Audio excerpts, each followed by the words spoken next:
Welcome to the special event about Parkinson's disease. Today, our panel of experts will explore all aspects of Parkinson's, from research to diagnosis, available treatment options, and support services. This event is part of a grant-funded project in connection with the Ken Burns PBS documentary, Muhammad Ali, which chronicles the life of one of the greatest athletes of our time, exploring his courage as an activist and his battles in and out of the ring, including with Parkinson's disease. Muhammad Ali brings to life one of the best known and most indelible figures of the 20th century, a three-time heavyweight boxing champion who captivated millions of fans with his mesmerizing combination of speed, grace, and power in the ring, and charm, and of course, playful boasting outside of it. Ali insisted on being himself unconditionally and became a global icon and inspiration to people everywhere. So let's bring in our panelists. We welcome our panel of experts, including Dr. Holly Schill, director of the Muhammad Ali Parkinson's Center at Barrow Neurological Institute in the beautiful Phoenix, Arizona. Mr. Brian Tehrani, director of public relations of the Parkinson's Association right here in West Michigan. Brian is a Parkinson's patient diagnosed in 2011 at the age of 42. And Dr. Darren Moore, chair and professor, Department of Neurodegenerative Science, Van Andel Institute. As I often say, I only get the best. Thank you all for being here and spending time with us on this journey. And I often like to say, how do you spend your day in this world of Parkinson's? Let me begin with you, Dr. Schill. So hello, thank you, and welcome to everybody.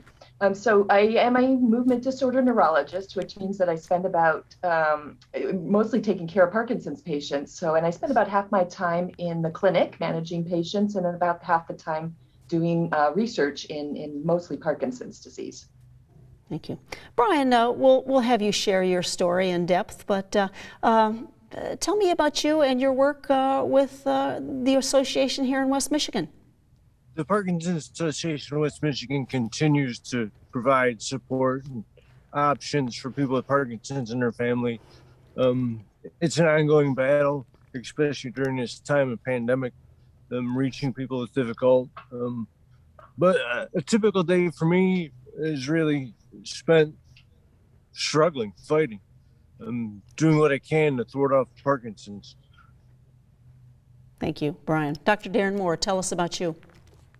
So yes, hi everyone. I'm a professor at the Van Andel Institute. So my day is spent mainly doing research. So I don't see Parkinson's patients, but we spend all our day in the lab, and I lead a team of scientists working on the genetic basis of Parkinson's. And then outside of that, I'm also the department chair. So I lead the entire department of about 60 scientists here, most of which work on Parkinson's as well. So this is more than enough to keep me busy, I think, at this point. Thank you for that. Dr. Schill, if we may start our conversation by providing a definition of Parkinson's disease, please. Right. So Parkinson's disease is in the family of neurodegenerative diseases, so similar to Alzheimer's disease and ALS, those types of disorders. So it's characterized, it's what's called a movement disorder, a motor disorder, characterized by the movement symptoms that patients have. So tremor is what most people associate with Parkinson's disease, but probably the more troubling aspect is what we call bradykinesia, or slowness of movement. Patients often have trouble with initiating movement, making large amplitude movements, and that can be one of the most prominent symptoms of Parkinson's. And those are the types of symptoms, the tremor and the slowness of movement, that often lead people to come to the doctor for evaluation. Are there risk factors? Right. So risk factors for Parkinson's disease, age is probably the biggest risk factor. So the disease goes up with aging. And then there's some evidence for genetic risk factors for Parkinson's disease. So maybe 5 to 10% of people may have a gene that increases their risk of Parkinson's disease. And then there are exposures to growing up in farming communities with exposures to pesticides and well water may increase people's risk, as well as potentially head injury. Thank you for that. Brian, would you take us back to your diagnosis in 2011, please? Yeah, I was going through a period of fine motor issues, mouse and keyboard and writing. We were thinking at the time carpal tunnel, and went through the maze of occupational medicine. And one thing led to another, and down the line, one doctor said, "I think you have Parkinson's or MS," and he referred me out to a neurologist, and that guy came me and sent me for MRI, and lo and behold, that's what they determined was Parkinson's. Yes. How has your life changed since the diagnosis? Oh man, people have asked me that question for years, and I used to think, well, it hasn't changed too much. But to understand how it's changed, who I was back then, a husband, a father, I had a rewarding, challenging career as an information technology manager. I was very active in the community with Kent County Search and Rescue. My wife and I just started a nonprofit, and all that's changed. It's changed dramatically. We had a very large and growing group of friends and professional relationships, and quite frankly, all that's gone away. It's difficult when you have this disease. I'm now on long-term disability. My career is gone. My handwriting's horrible. Typing is just as bad. I'm retired from the search and rescue team. We've transitioned fate to some other people. In June of this year, we moved to South Carolina to get out of the snow and winter that blankets Michigan for 6 months of the year. I need to get away from the ice and snow and the cold. Yes. And we don't know anybody down there in South Carolina. And so we just kind of threw it all up in the wind and said, let's go. So it's changed dramatically. I'm sitting here on 11 acres of land, which I stay very active on. And I've built this walking trail and stuff. And it's a challenge. Doris works from home now. And, if you want to think about one thing, how has life changed for her? She doesn't have Parkinson's. I do. And her world's changed just as much.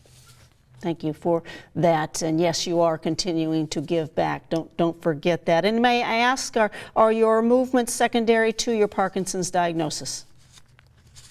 Yeah, these movements, this is dyskinesia. This is brought on by the medicine. It's a side effect. Everyone sees Michael J. Fox and other people doing this wiggle room, rants and pants type of thing. And it's a side effect of the medicine. And it's often brought on by stress, excitement, emotion, and sometimes you just can't stop it. Yes. Thank you, Brian. We'll be back with you shortly, bringing you into the conversation, Dr. Moore. I trust it's been hard to find treatments for Parkinson's disease. Would you expand? Yeah, it has. And I think the simplest explanation for that is that this is an incredibly complicated disease to understand. And so, as Dr. Schill said, we know that genetics can play a role. We know that aging is a risk factor. We don't quite understand why aging is a risk factor. Genes are a little bit more simple to understand, that we have a sort of genetic variation that we can somehow link to the disease, and we can study that in models and things like animal models. But there are other things as well, like traumatic brain injury and exposure to whether or not you've had your appendix removed, these types of things. I mean, these are risk factors, right? And so with risk, all it really tells us is there's an association between Parkinson's disease and something else, right? Maybe type 2 diabetes, might be exposure or use of caffeine or smoking or non-steroidal anti-inflammatories like, ibuprofen. And so we have all of these factors from epidemiology that we've learned, but we don't really understand exactly what the causality is.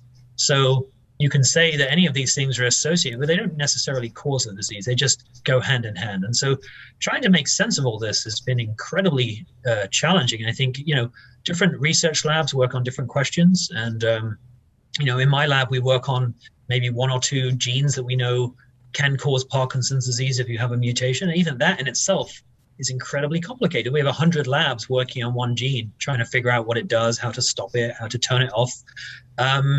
This has just been very difficult. Aging is a bit of an enigma. Why is aging a risk factor for Parkinson's? This is typically a late onset disease, right? So how do we explain that?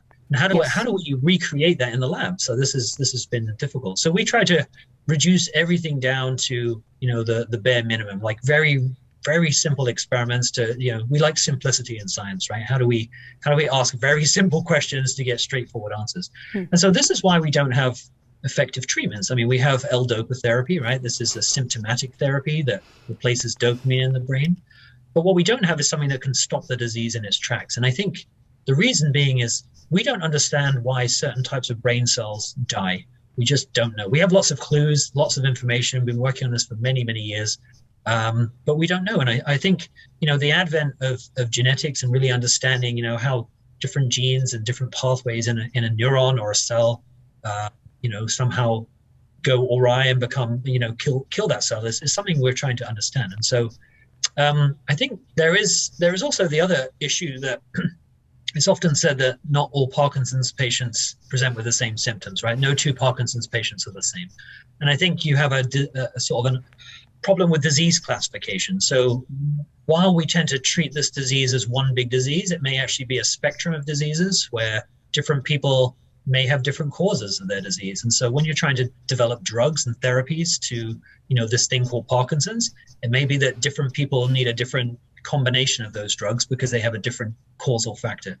And this is what we're trying to understand. So this is such a big issue, trying to define the disease, who has what cause, what those causes are. And then the biggest problem is how do you stop those causes, right? So drug discovery and therapeutics take many, many years to develop. And, so you have to build the understanding of the disease and what causes it, and then try to go after a drug that actually does exactly what you want it to do and stop a particular process.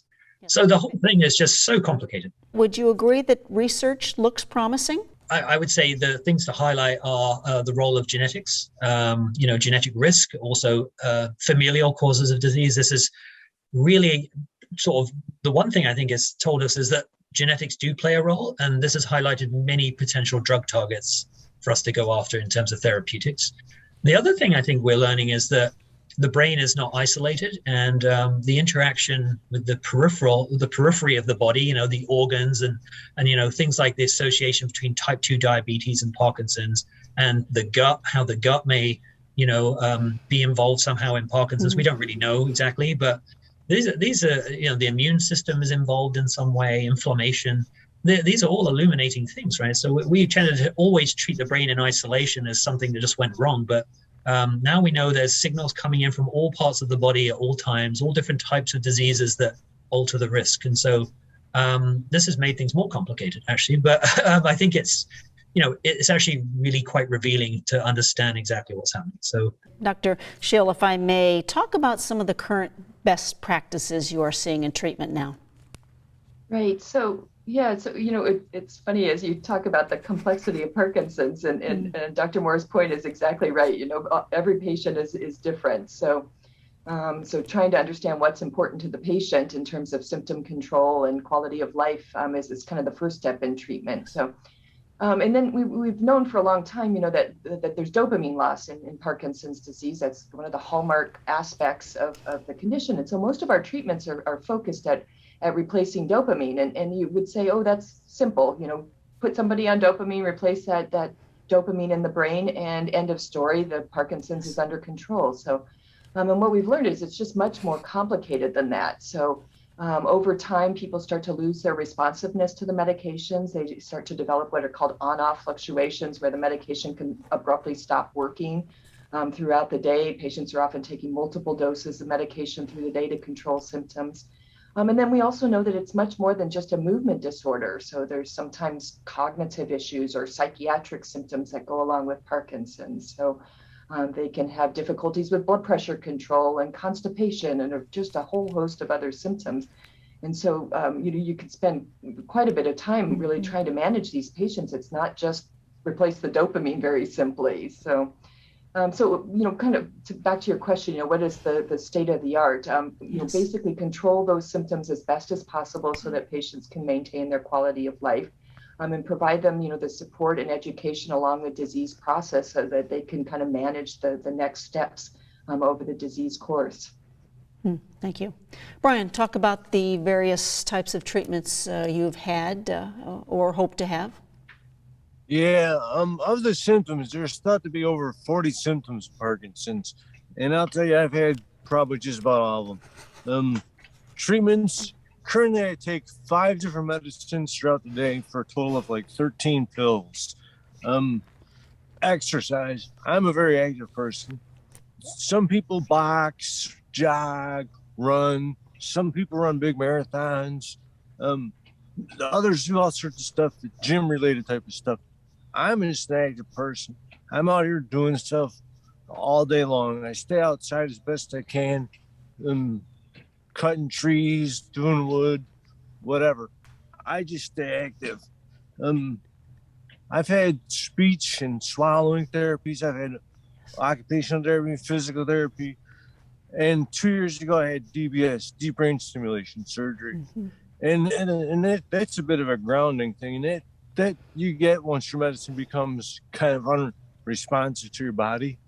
And to voluntarily go in and have a surgeon drill 2 holes in your head, put wires down inside your brain, and then wake you up during the surgery and talk to you and make sure things are going good, and then put you back under to finish up, is just, the preparation for that is enough alone to cause mental anguish. Yes, thank you, Brian, for that exploration. I'm going to move into exploration of continuing the topic about drugs. Dr. Moore, existing drugs that are out there, how might they be used to treat Parkinson's? Again, back to any clinical trials and more from you. So, developing a medicine for Parkinson's or for any disease, but particularly for Parkinson's, can take many, many years, at least 10 years worth of clinical trials, but also the discovery that goes into that medicine. And so there needs to be a way of fast tracking this, right? So how can we do this a little bit quicker so that people like Brian can actually have treatments within his lifetime? And so one idea is to take drugs that are already out there that have been FDA approved for other diseases and try to repurpose them for Parkinson's disease. And so when we tend to think of Parkinson's, we think of the mechanisms and therapies that target those mechanisms. But there's other ways where we can take existing drugs, and there are plenty of them, and we can just put them in our favorite kind of experimental models and see whether they have any type of protective effect against Parkinson's. And so this is happening. We have there's an international linked clinical trials initiative. That's also, I think the Van Andel Institute partners with this. Basically what it does is a panel of experts that look at the evidence for existing drugs and whether they may have some benefit in Parkinson's, mainly in experimental models at this point. And so there are many trials now that have been initiated by this initiative. And things like drugs like Ambroxol, which is kind of a decongestant or used to treat congestion, is now being repurposed or in trials for Parkinson's patients. Certain drugs that treat diabetes are now have protective effect in some kind of models, experimental models, and so they're being trialed as well. Drugs that treat cancer are being trialed. So some of these things we don't really understand why they're protective, these drugs, but this is a really quick way to fast track some of these potential drugs and take away that kind of FDA approval process and all the years and years of hard work it takes to get a drug to market. So. Yeah, I think this is promising. This is complementary to the approach of looking at the disease, trying to figure out what's going wrong, and then targeting a therapy. That's likely to be more successful. But I think the linked clinical trials is actually another great kind of complementary approach. Thank you. Dr. Schill, thank you and your center, the Muhammad Ali Parkinson's Center that you direct. We know more than just treating patients, also involved you are in numerous research studies and clinical trials. So let's talk about some of the ways your center is advancing research in Parkinson's disease, please. Right. Well, yeah, so we like to think of the Muhammad Ali Center as sort of one-stop shopping. So we're all on one floor. We have our clinical practice here where you see your neurologist. We have a rehab department that is specifically dedicated to Parkinson's disease, so physical therapy, occupational therapy, speech therapy. We have an outreach and education department, which helps to educate patients about their disease, provide support either through support groups or just kind of one-on-one support. A variety of kind of life-enhancing therapies like expressive arts and exercise classes. Brian brought up the point of exercise in Parkinson's.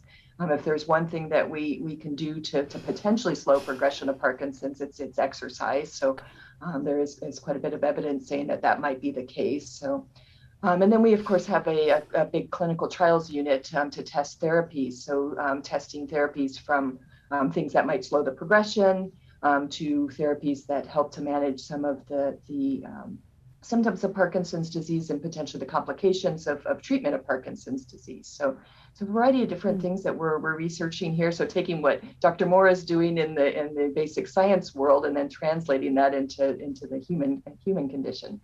We never lost a fight with Muhammad Ali, a great fighter.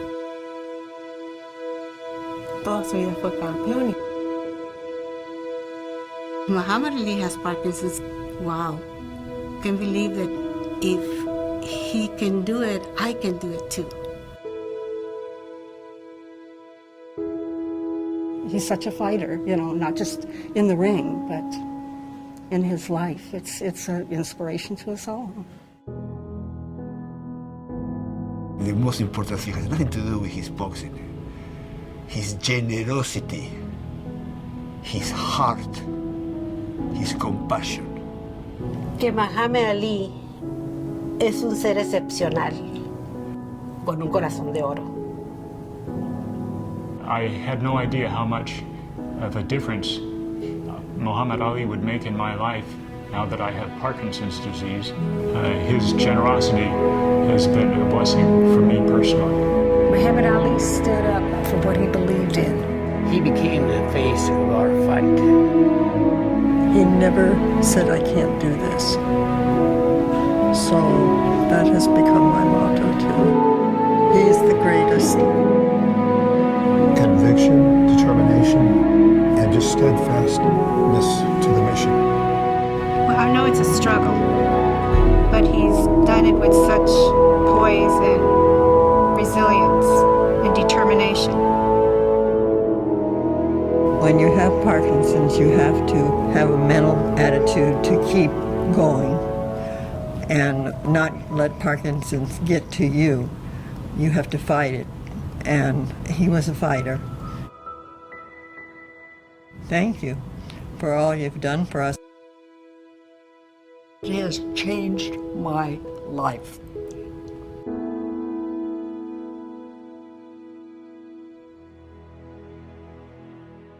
And Brian, yes, you, strong advocate for research, I know, for Parkinson's. So let's talk a little bit, if you would, about the way your advocacy plays out in research and in life. Well, in research, I would say, Darren, hurry up. Get to work, buddy. I've met Darren in jest, joking with him, but my message to everyone is live now. Wake up and be awesome. I intend to motivate and inspire people. I've been involved with the Partners in Parkinson's group that came through Grand Rapids a number of years ago. And I was on stage, and afterwards this lady came up to me and told me that she was decided she was going to retire based upon what I said. And I was like, whoa, that's some serious stuff, you know? People introduce me to members of their family and friends that have Parkinson's that they know need support. People ask me questions because they know someone in their family and they don't know how to ask them, so they ask me. It's just one other reason why we need more research to get this solved. People everywhere are suffering. Recently I've become involved with the group PD Avengers, which is a global initiative to unite everyone to put focus on solving and curing Parkinson's. There's over 4,000 members, 77 countries are involved. I've been to the Unity Walk in New York. I've been to the World Parkinson's Congress in Japan. I've been to the Challenges and Rally at Van Andel. I speak to students at MSU and Hope. I've met some of the big names that have Parkinson's. And Parkinson's is a leveler. We're all the same when you get in a Parkinson's group. One of the guys who was at Van Andel a number of years ago was really nervous about talking to the crowd. This is a guy that was an NBA player that played in front of 40,000 people a night. And he was nervous talking to like 200 people. And I told him, relax. It's just us. It's family. You got to get out and be supportive of everybody and each other. I've made friends across the globe. I was an information technology manager. I was a coworker. I was involved with a cybersecurity organization. I was a member of an elite critical infrastructure protection group. I was a nationally certified search and rescue volunteer. I was a volunteer with my local police and sheriff's departments. I was in the prime of my life. I am mad as hell. I am a fighter. I am a Parkinson's disease advocate. I am a friend. I am a neighbor. I am an uncle. I am a brother. I am a son. I am a father. I am a husband. I am committed to pushing for an end to Parkinson's disease. I am a person with Parkinson's. Let's deliver a knockout blow to Parkinson's. I am a PD Avenger.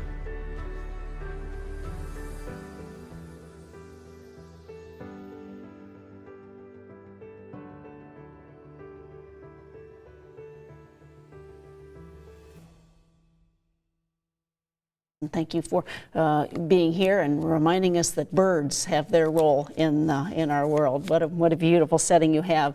Dr. Moore, what gives you hope for the future? Well, as Brian said, you know, he advocates on behalf of Parkinson's patients, and for a researcher like me, Brian is inspirational, right? So this really, and people like Brian, you know, this really drives us along, I think, and you know, really, you know, I want to put myself out of business here and you know, find a therapy that works for Parkinson's. But what gives me hope, I think, more so is that, you know, I'm doing basic research, and I work with many pharmaceutical companies, and there's many interesting and really promising drugs coming through. So we have all of this genetic understanding of Parkinson's over the past 20 years. We have drugs based upon, or the first drugs based upon those genes and how we can correct them. We have gene therapy as a particular strategy now, which seems to work in humans now. It's actually ready to be used and is used in some cases. And we have things like cell replacement, cell transplants using stem cells, or, you know, stem cell derived cells. And so there's just so many options right now, and it's just taking, I understand Brian's frustration, and I share it completely, but it's taking a long time. You can't cut corners, and you also can't go in blind with these things. You just need to understand all the risks and implications. But I see things are moving at a very rapid pace, quicker than I can sometimes keep up with.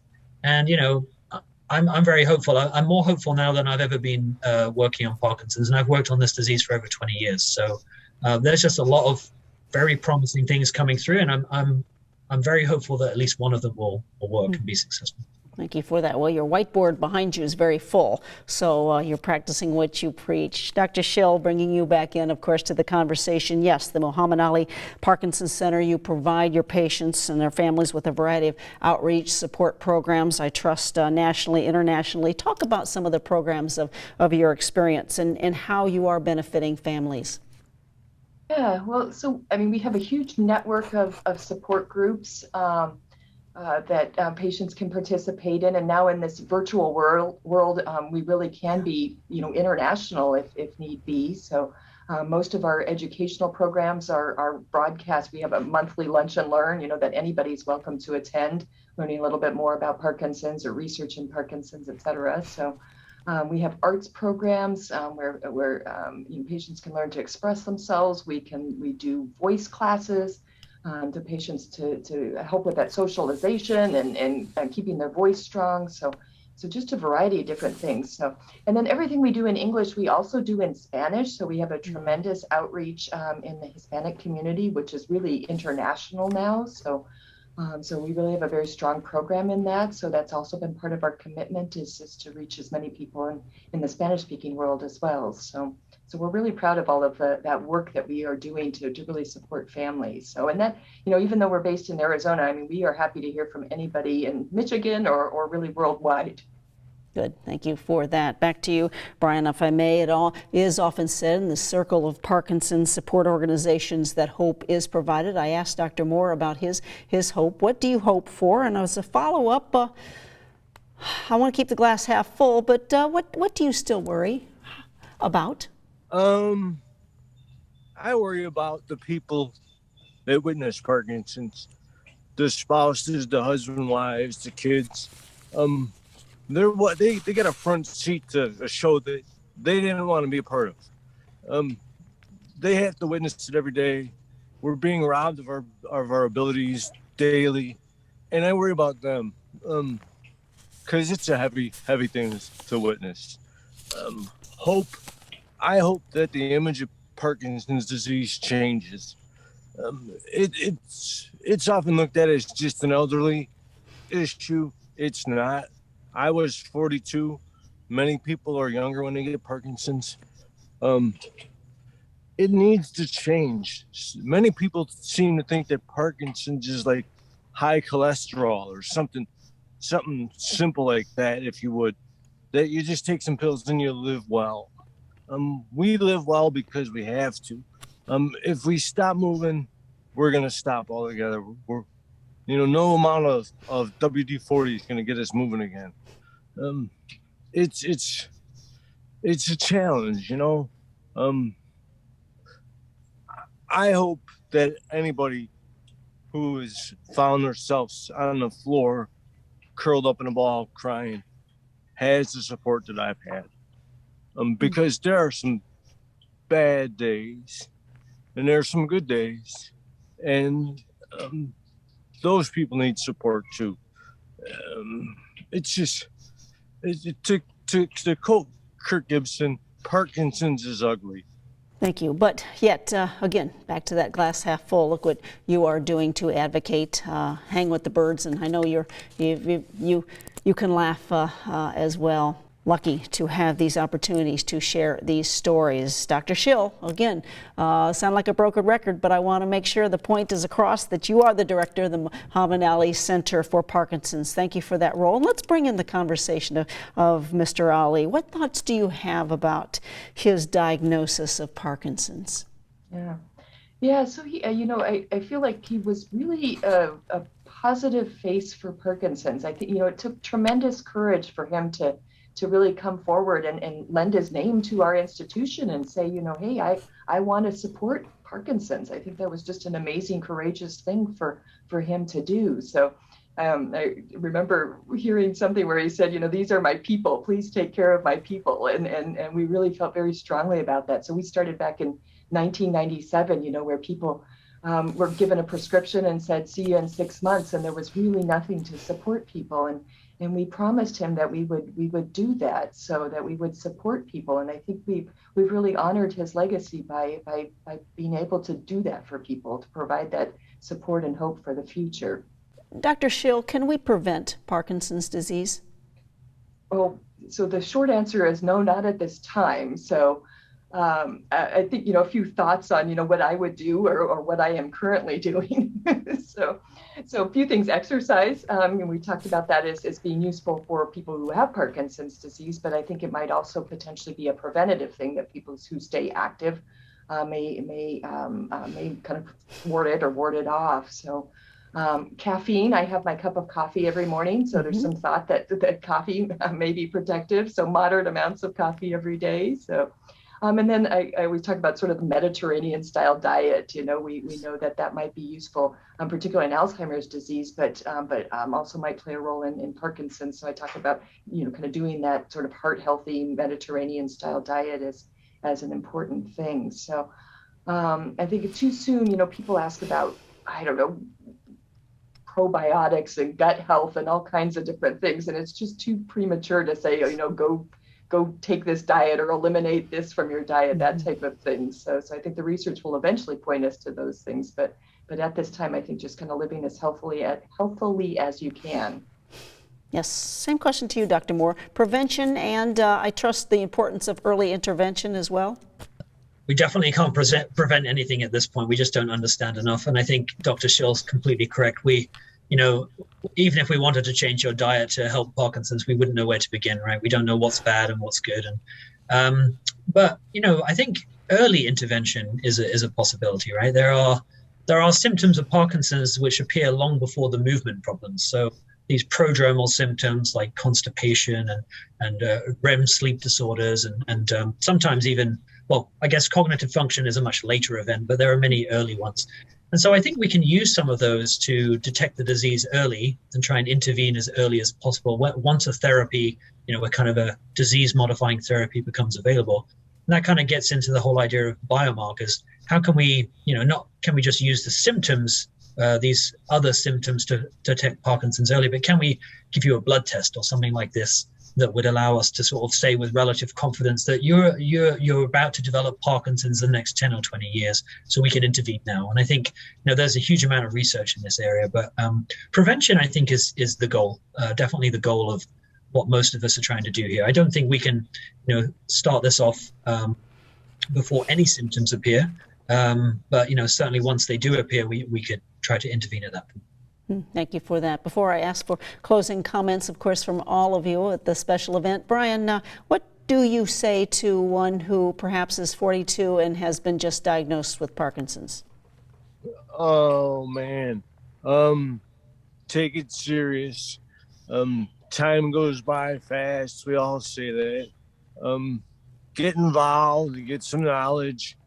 Don't listen to everything on the internet because the internet's usually wrong. But spread your wings, go live your life. Do it today because who knows how you're going to feel tomorrow. But take it serious. When I was getting ready for DBS surgery, I went to see an attorney to get stuff drawn up for in case I expired. That is not something that I want anybody to go through. It's just a fact of life, but that was grounding. It was just insane. Yes, but thank you for surviving and continuing to share your story, if we may add that. What do you leave us with, Dr. Schill? Wow. So I guess first thing is kind of echoing Brian's point is get involved. If you've been diagnosed with Parkinson's, get educated about it, understand as much as you can, get that information from reputable sources, participate in research. If you qualify for a study, help the cause and help us learn more about Parkinson's disease. So, and then remember that there are resources out there, for everybody. So even if you live, 100 miles from a city center, there's still a tremendous amount of resource available, especially in this virtual world now, to really get both educated as well as get support for you and your families. How do we find out more about your center? BarrowNeuro.org is our main website. So, and then the Muhammad Ali Center is listed on there. Great. Give me that website one more time. It's BarrowNeuro.org. Great. Thank you for your service in this niche, Dr. Schill. What do you leave us with, Dr. Moore? Well, I think I echo everybody else's sentiment here that it's really critical that patients like Brian with Parkinson's get involved in research, especially in clinical trials. This is really, really quite key that they participate in those trials, donating samples where you can. But from the research perspective, I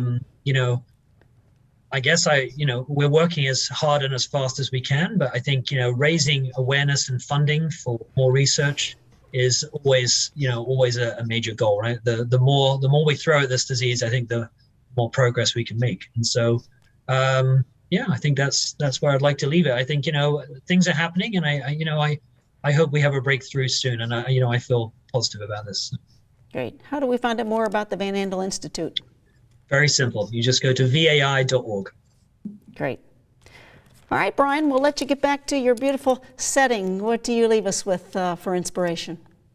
I'll leave you with a quote from Muhammad Ali. Don't count the days, make the days count.